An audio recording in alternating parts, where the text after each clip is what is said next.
नमस्कार साथियों, स्वागत है आपका target with Sumit YouTube channel पर। मैं हूं सुमित सिंह। साथियों, थोड़ा सर्दी और जुकाम की वजह से गला भारी है, उसके लिए खेद है, लेकिन हम लोग अपनी पढ़ाई जारी रखेंगे। मैं कोशिश करूंगा डेली वीडियो आपके लिए लेकर आऊं। इसी क्रम में मैं कल नहीं आ पाया था क्योंकि कल बहुत ज़्यादा सर्दी जुकाम था। इसी क्रम में आज आपके लिए लेकर आया हूँ उत्तर प्रदेश शिक्षक पात्रता परीक्षा 2019 का पेपर, वो भी कक्षा 6 से लेकर 8 तक का जूनियर लेवल का, उच्च प्राथमिक स्तर का। इसका हम लोग देखेंगे आज बाल विकास एवं शिक्षण विधियाँ। क्या देखेंगे? बाल विकास एवं शिक्षण विधियाँ। पहले 30 क्वेश्चन करेंगे, देखते हैं कैसे प्रश्न आते हैं। बहुत ज़रूरी है किसी भी एग्जाम को देने से पहले उसके ओल्ड ईयर पेपर यानी पूरा प्रीवियस ईयर परीक्षाओं के पेपर देखना बहुत ज़रूरी है। तो आइए देखते हैं पहले प्रश्न को, कैसे प्रश्न आते हैं आपके एग्जाम में। निम्नांकित में से कौन सा समस्या समाधान में बाधक नहीं है? सूझ, भग्नाशा, चिंता या नकारात्मक मानसिक वृत्ति। देखिए, प्रश्न को फिर से पढ़िए। निम्नांकित में से कौन सा समस्या समाधान में बाधक नहीं है? समस्या समाधान में बाधक नहीं है मतलब सभी बाधक उनमें से कोई एक जो है समस्या समाधान में बाधक नहीं है। भग्नाशा, फ्रस्ट्रेशन, एंग्जाइटी, चिंता, निगेटिव मेंटल सेट ये भी है, लेकिन इनसाइड सूझ क्या है? नहीं है। यह समस्या को समाधान करता है, न कि बाधक बनता है। प्रश्न संख्या 2, निम्न में से कौन सा एक संवेग है? उद्दीपक, स्मृति, आमोद या ध्यान। तो कुल 14 प्रकार के संवेग होते हैं। कितने प्रकार के?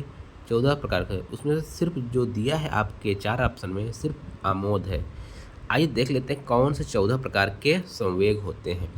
भय, क्रोध, घृणा, वात्सल्य, करुणा, कामुकता, आश्चर्य, आत्महीनता, आत्माभिमान, एकांकीपन, भूख, अधिकार, कृतिभाव और आमोद, जो आपके प्रश्न में पूछा गया। इसलिए आपको ये 14 प्रकार के संवेग याद कर लेना चाहिए, अपने कापी में नोट डाउन कर लीजिए, क्योंकि 2019 में पूछा गया, क्या पता 2025-26 को जो होगा उसमें दूसरा पूछ ले। प्रश्न संख्या 3,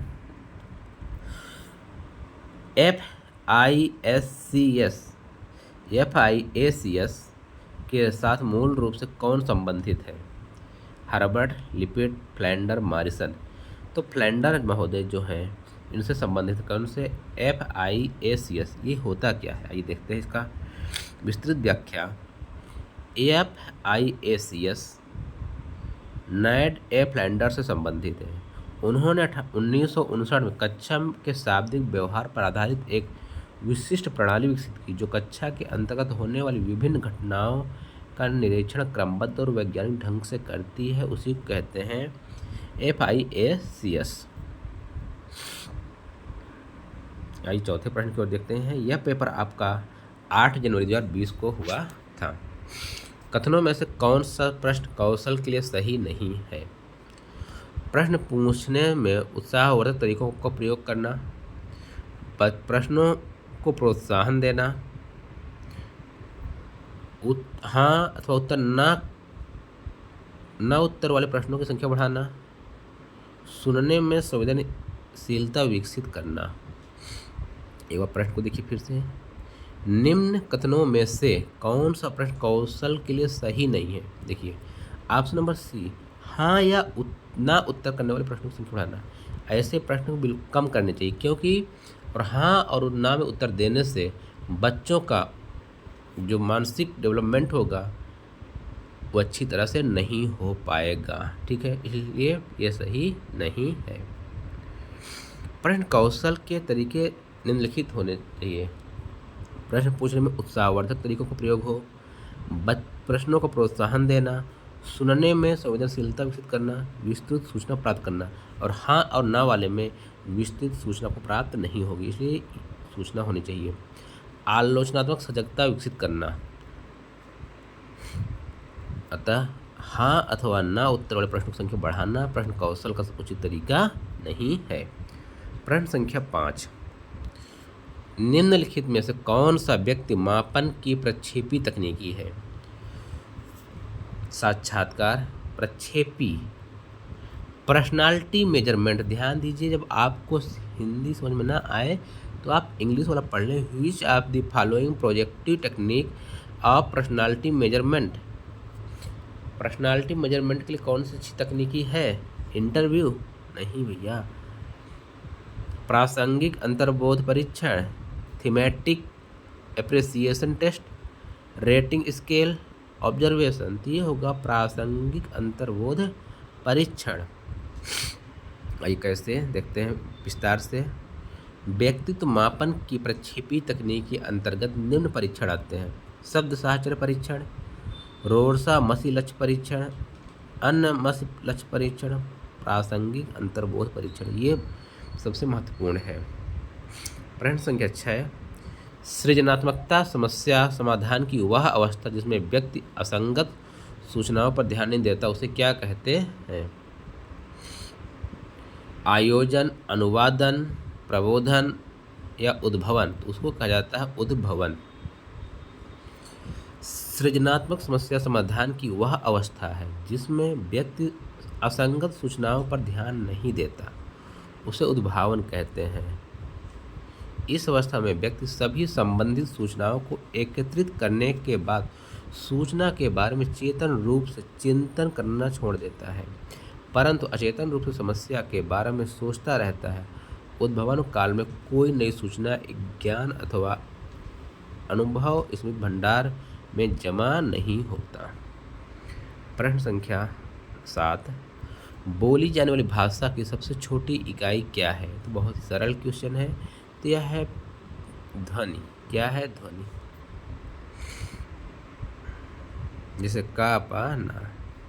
निम्न में से किस प्रश्न का द्वारा सृजनात्मक चिंतन को सर्वाधिक अच्छे ढंग से अनुमानित किया जा सकता है? इसे कौन बता सकता है? सही उत्तर बताएं। क्या आप इसका उत्तर बता सकते हैं? इसे कितने भिन्न तरीकों से हल किया जा सकता है? तो ये सर्वाधिक अच्छे ढंग से क्या हुआ? इसे कितने अच्छे भिन्न तरीकों से हल किया जा सकता है? Number D. माइक्रो टीचिंग क्या है? सूक्ष्म शिक्षण। सूक्ष्म शिक्षण क्या है? मूल्यांकन शिक्षण, वास्तविक शिक्षण, अवश्रेणीयन शिक्षण या प्रभावशाली शिक्षण। इसका उत्तर होगा प्रभावशाली शिक्षण। सॉरी, प्रभावशाली नहीं होगा इसका। 1 मिनट देखिए कौन सा है। अश्रवणीय स्केल डाउन टीचिंग क्या होगा? अवश्रेणीयन शिक्षण। क्या है? अवश्रेणीयन शिक्षण। आइए इसका व्याख्या देख लेते हैं। सूक्ष्म शिक्षण एक अवश्रेणीयन शिक्षण है, अर्थात सूक्ष्म शिक्षण एक निश्चित श्रेणी क्रम का अनुसरण करता है। इसमें कुल 6 सोपान होते हैं: पाठ योजना निर्माण, पाठ प्रस्तुतिकरण, प्रतिपुष्ट, पुनः पाठ योजना निर्माण, पुनः प्रस्तुतिकरण, फिर पुनः प्रतिपुष्ट। सूक्ष्म शिक्षण क्या है? एक अवश्रेणीयन शिक्षण है। प्रश्न संख्या 10, सूची 1 को सूची 2 से मिलाना है। हल, मैकडोगल, फ्रायड, मैस्लो। दूसरी तरफ दिए हैं आवश्यकता सिद्धांत, मूल प्रति सिद्धांत, मनोविश्लेषण, प्रणो आकलन सिद्धांत। देखिए, जो हल का है प्रणोद आकलन सिद्धांत है। हल ने क्या दिया? प्रणोद आकलन सिद्धांत। मैकडोगल ने मूल प्रवृत्ति सिद्धांत। माँ से मैकडोगल, माँ से मूल याद रखिए, ठीक है। फ्रायड मनोविश्लेषण सिद्धांत, इसको याद रखिए। मैस्लो आवश्यकता सिद्धांत। इस प्रकार आपका जो आंसर सही हुआ था ऑप्शन बी। क्या सही होगा? बी। निम्नलिखित में से कौन सा अभिक्रमित अनुदेशन का सिद्धांत नहीं है? अभ्यास का सिद्धांत, छोटे छोटे पदों का सिद्धांत, सक्रिय अनुक्रिया का सिद्धांत, पुनर्बलन का सिद्धांत। आइए देखते हैं इसका आंसर और व्याख्या। इसका होगा आंसर अनुक्रमित अनुदेशन में 5 प्रमुख सिद्धांत हैं, ठीक है। तो यहाँ पर जो आंसर इसका आ रहा है अभ्यास का सिद्धांत। क्या अनुक्रमित अनुदेशन का सिद्धांत नहीं है? अभ्यास का सिद्धांत नहीं है। कौन कौन से होते हैं? लघुपदीय सिद्धांत, छोटे छोटे पदों का सिद्धांत, सक्रिय अनुक्रिया सिद्धांत, तात्कालिक प्रतिपुष्टि या पुनर्बलन का सिद्धांत, स्वगत सिद्धांत और छात्र परीक्षण सिद्धांत। प्रश्न संख्या 12, थार्नडाइक ने उद्दीपक अनुक्रिया सिद्धांत में सीखने की प्रक्रिया में क्या महत्वपूर्ण नहीं है? तो क्वेश्चन है क्रिया प्रस्तुत व्यवहार, अंतर्नोद, अभिप्रेरक या उद्दीपक। तो यहाँ पास थार्नडाइक के उद्दीपक अनुक्रिया सिद्धांत SR थ्योरी में सीखने की प्रक्रिया में महत्वपूर्ण नहीं है। क्रिया प्रसूत व्यवहार क्या है?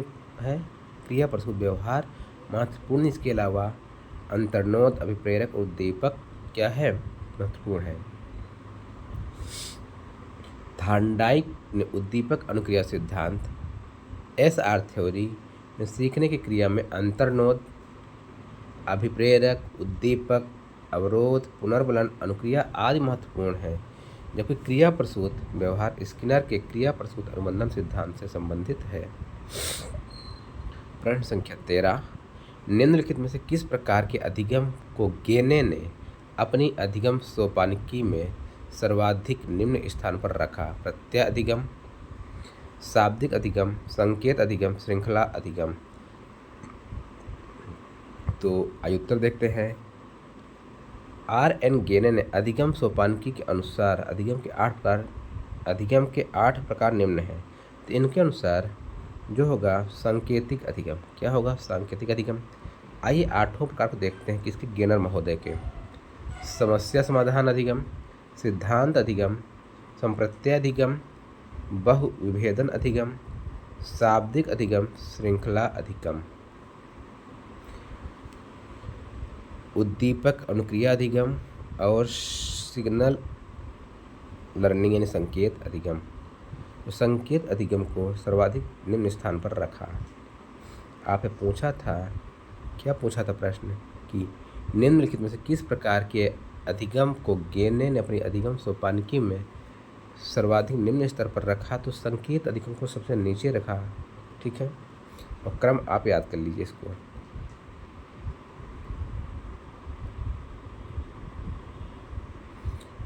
शिक्षण के दौरान आवाज में उतार चढ़ाव उदाहरण है किसका? उद्दीपन परिवर्तन शैली का। किसका है? Skill stimulus variation. बच्चों का ध्यान आकर्षित करने के लिए तथा ध्यान को पाठ में लगाए रखने के लिए शिक्षक अपने व्यवहार में जानबूझकर जो परिवर्तन लाता है उसे उद्दीपन परिवर्तन कौशल कहते हैं। उद्दीपन परिवर्तन कौशल के घटक निम्न होते हैं: यथोचित शरीर संचालन, हाव भाव, भाव भंगिमा का प्रयोग, भावों का केंद्रीकरण, स्वरों में उतार चढ़ाव, मौन, शिक्षक शिक्षार्थी वार्तालाप में परिवर्तन।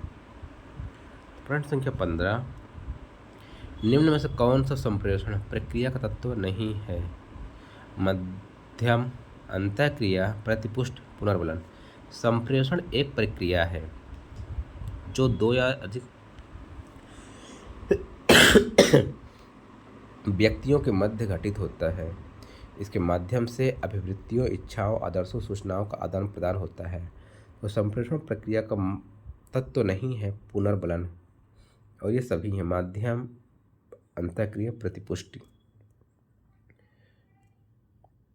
प्रेषक, संदेश, ग्राही, अंतःक्रिया, माध्यम, प्रतिपुष्टि। संप्रेषण की एक प्रक्रिया में क्या क्या है? प्रेषक, संदेश, ग्राही, अंतःक्रिया, माध्यम, प्रतिपुष्टि। तो साथियों, ये रहे आपके 15 प्रश्न। ठीक है, इसके 15 प्रश्न अगले वीडियो में करेंगे। तब तक के लिए धन्यवाद। जय हिंद, जय भारत।